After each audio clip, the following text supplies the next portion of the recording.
기독사학 법인들의 연합체인 사학법인 미션 네트워크가 창립 총회를 갖고 본격적인 활동에 들어갔습니다. 다문화 가정의 어려움이 가중되고 있는 가운데 한부모 이주 가정의 자립을 돕고 있는 단체가 있어 만나봤습니다. 농아인들이 세상과 소통할 수 있도록 중간다리 역할을 해주는 손말 이음센터를 찾아가 봤습니다. 한국기독교교회협의회가 오는 2050년까지 탄소 중립 달성에 참여하기로 선포하고 구체적인 실천에 나서기로 했습니다.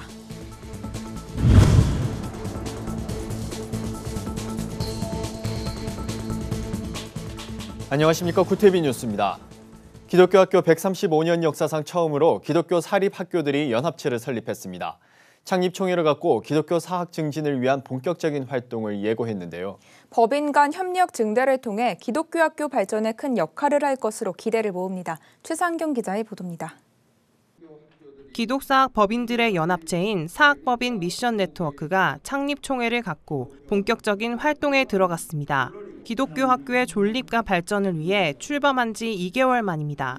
이날 총회에서는 정관제정과 임원선임, 재산 출연과 사업계획 등 법인 설립에 필요한 안건을 결의했습니다. 초대 이사장엔 한동대학교 이사장인 온누리교회 이재훈 목사가 선출됐습니다. 이재훈 이사장은 기독교 사학의 정체성을 수호하는 데 최선의 노력을 기울이겠다고 밝혔습니다. 기독교 사학 법인의 역량을 강화시킬 수 있는 다양한 연수활동 등을 통해 오늘날 500여 개의 기독교 학교의 교육적 책무를 다할 수 있도록 앞장서고자 합니다. 미션 네트워크는 앞으로 기독교 학교의 자주성과 공공성을 증진시킬 수 있는 교육 정책을 연구하고 유관 단체들과의 교류를 강화하기 위한 활동을 벌이기로 했습니다. 또 공식 법인 기관으로서 기독교 학교 지원 체계를 구축하고 연수와 세미나를 정례적으로 개최해 학교 운영 방안 등을 공유할 계획입니다. 이를 통해 기독사학 법인 간의 협력을 증대하는 한편 기독 교육 발전에도 도움이 될 것으로 기대를 모으고 있습니다. 다음 세대가 정말 말씀 세대, 교회 세대, 예수님을 닮아가는 예담 세대가 될 수 있도록 그렇게 마음을 함께 모으면 하나님께서 역사하셔서 역사의 거룩한 흔적을 남기는 대한민국 기독교 사학이 되리라고 확신합니다. 법인들은 정부의 사학 공영화 정책으로 기독교 사학의 존립 기반이 흔들리고 있다며 발전적인 정책과 대안을 제시해 나가면서 건학 이념을 구현하기 위한 발판을 마련하겠다고 다짐했습니다. 미션 네트워크는 현재 법인 인가 신청을 한 상태로 행정적 절차를 거쳐 2개월 내 법인 설립을 완료할 계획입니다. 구티비 뉴스 최상경입니다. 한국에 정착하는 다문화 가정은 계속해서 늘어나고 있지만 이들이 겪는 어려움은 이만저만이 아닙니다. 특히 최근엔 코로나19로 경제적 부담감까지 가중된 상황인데요. 스스로 생계를 이어가는데 어려움을 겪고 있는 한부모 이주 가정의 자립을 돕는 단체가 있어 만나봤습니다. 박재현 기자입니다. 국내에 거주하는 다문화 인구가 100만을 넘어섰지만 여전히 이들은 생김새나 언어 차이로 많은 어려움을 겪고 있습니다. 특히 한부모 이주 가정의 경우 코로나19 사태가 길어지면서 일자리를 구하기는 물론 자녀를 돌보는 것도 쉽지 않습니다. 5년 전 설립된 프레밀리는 낯선 땅에서 어려움을 겪고 있는 한부모 이주 가정을 돌보고 이들의 자립을 돕고 있습니다. 고아와 과부, 나그네를 도우라는 하나님의 말씀에 순종하기 위해서입니다. 공장에서 일을 많이 하세요. 그러면 아침부터 저녁까지 늦게까지 일을 하다 보니까 사실 이제 아이와 함께 할 시간이 적고 또 사실 일하는 환경도 좋지 않고 보수도 많지 않고 그러다 보니까 저희가 그럼 엄마들한테 좀 더 우리가 일자리를 만들어주고 좀 돈이 적더라도 좀 늦게 나오고 빨리 퇴근하면 아이와 함께 했을 시간들이 많아지지 않겠나라는 이제 생각에서 프레밀리는 사회적 협동조합 더누림의 수경재배 농장과 식당 겸 카페 엄마의 앞치마를 통해 이주민들에게 일자리를 제공합니다. 경제적인 자립을 지원할 뿐 아니라 한국말이 서툴러도 본인이 가진 역량을 발휘할 수 있도록 돕습니다. 자녀들을 위해선 주말 대안학교 위켄스쿨을 운영하며 돌봄과 교육 지원도 병행하고 있습니다. 최근엔 평일까지 수업을 확장하기 위해 새로운 공간도 마련했습니다. 한국에 온 지 10년이 지난 이주민 여성 강성희 씨는 프레밀리를 통해 일자리를 얻었을 뿐 아니라 자녀를 돌보는 데도 많은 도움을 받고 있다고 감사의 말을 전했습니다. 가족처럼 도와주고 너무 편해요. 우리 애들도 막 필요 있는 것도 사주고 그런 거 학비 지원 같은 거. 프레밀리는 앞으로도 이주민 가정의 건강한 자립을 돕는 돌봄 사역에 앞장서 나갈 계획입니다. 정종원 목사는 많은 이주민 가정들이 행복한 삶을 살아갈 수 있도록 안전한 일자리를 만들어 나가는 데 힘쓰겠다며 소외된 한 영혼들을 섬기는 일에 교회의 많은 관심과 동참이 필요하다고 말했습니다. 굿TV 뉴스 박재현입니다. 코로나19로 비대면이 일상화되면서 몸이 불편한 장애인들은 점점 세상과 단절돼가고 있습니다. 특히 농아인들은 마스크 착용으로 상대방의 입모양이나 표정을 알 수 없어 소통에 더욱 어려움을 겪고 있는데요. 화상통화로 이들과 세상을 이어주는 손말 이음 센터를 조유연 기자가 소개합니다.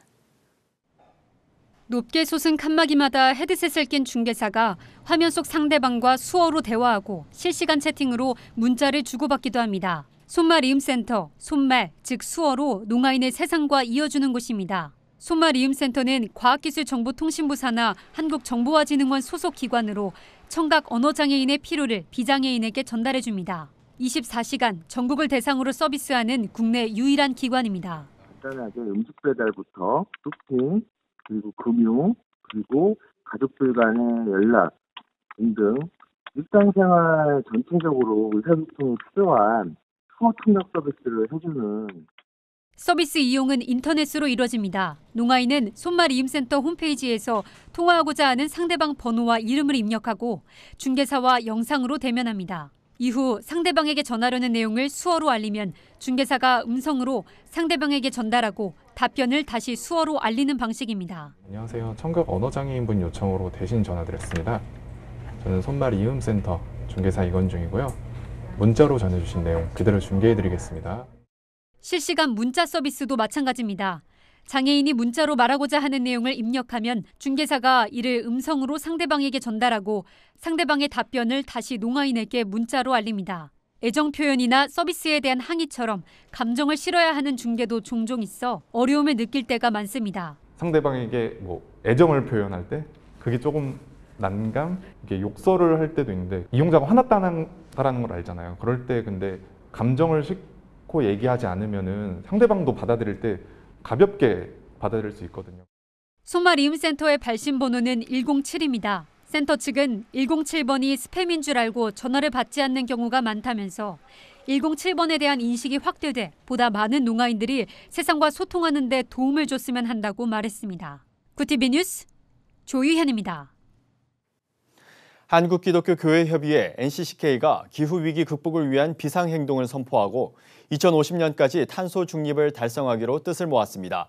NCCK 생명문화위원회가 주관한 한국교회 2050 탄소 중립 선포식에서 이용정 총무는 이번 선포식이 인간 중심주의 사고에서 벗어나 기후위기 극복을 위해 탄소 중립을 실천하는 귀한 계기가 되길 바란다고 인사말을 전했습니다.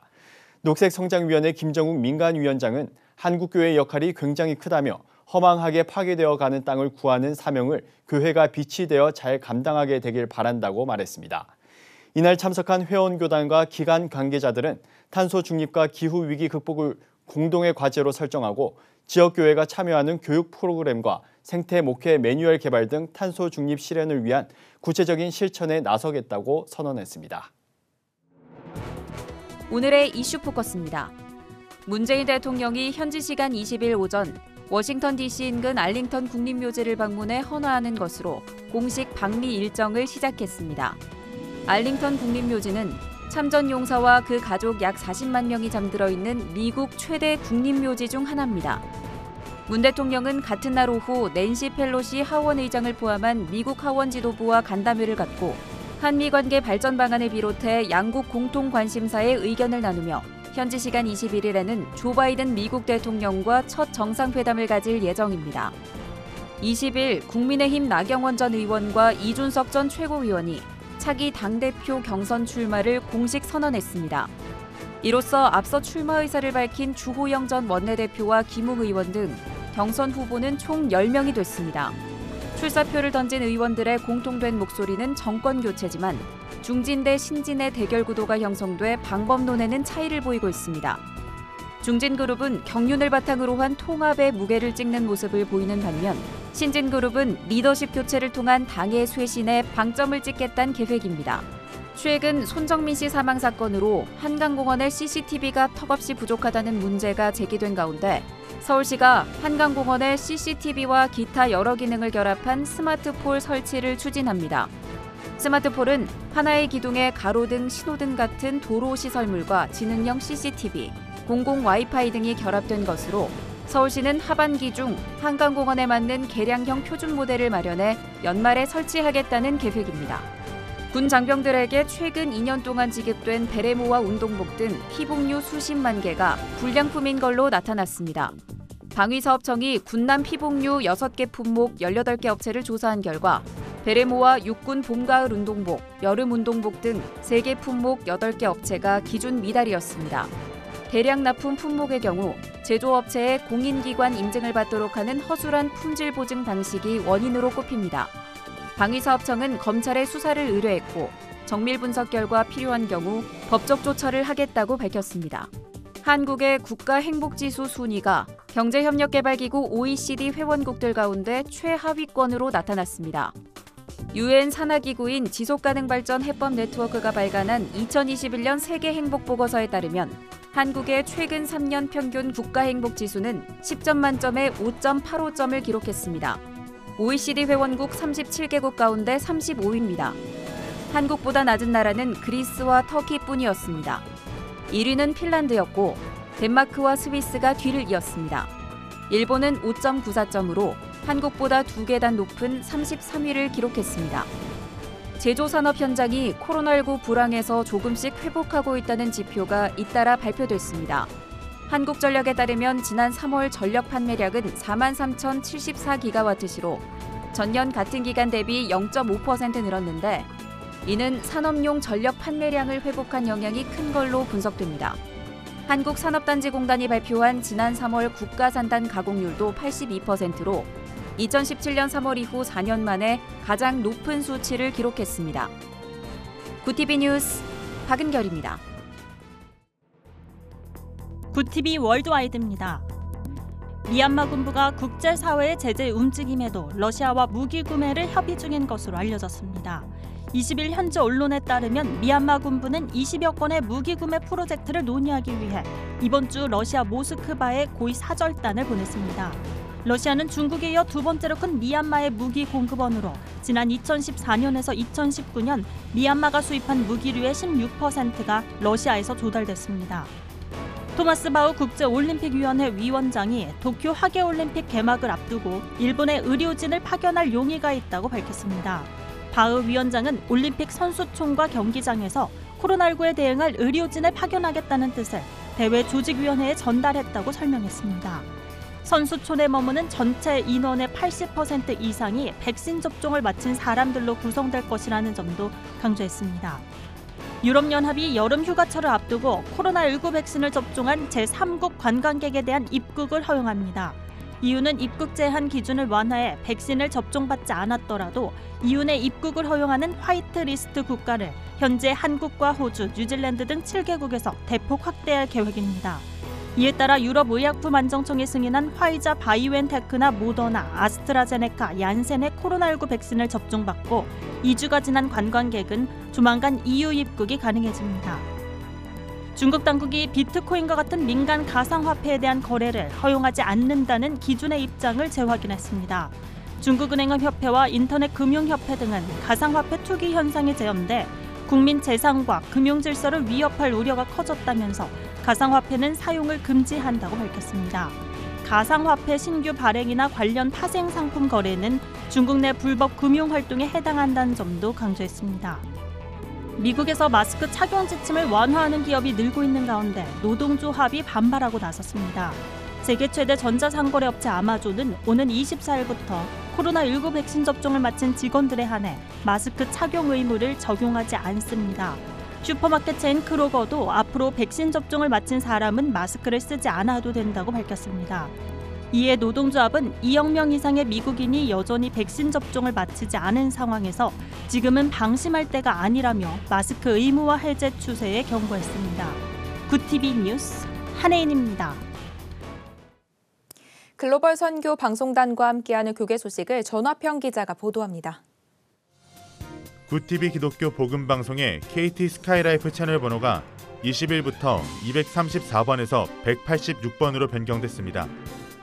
굿TV는 채널 번호 변경을 맞아 오는 31일까지 인증샷 이벤트를 진행합니다. 굿TV를 시청하는 모습이나 본 이벤트 이미지를 SNS에 게시한 후 인증샷을 촬영해 문자 메시지를 보내면 추첨을 통해 상품을 드립니다.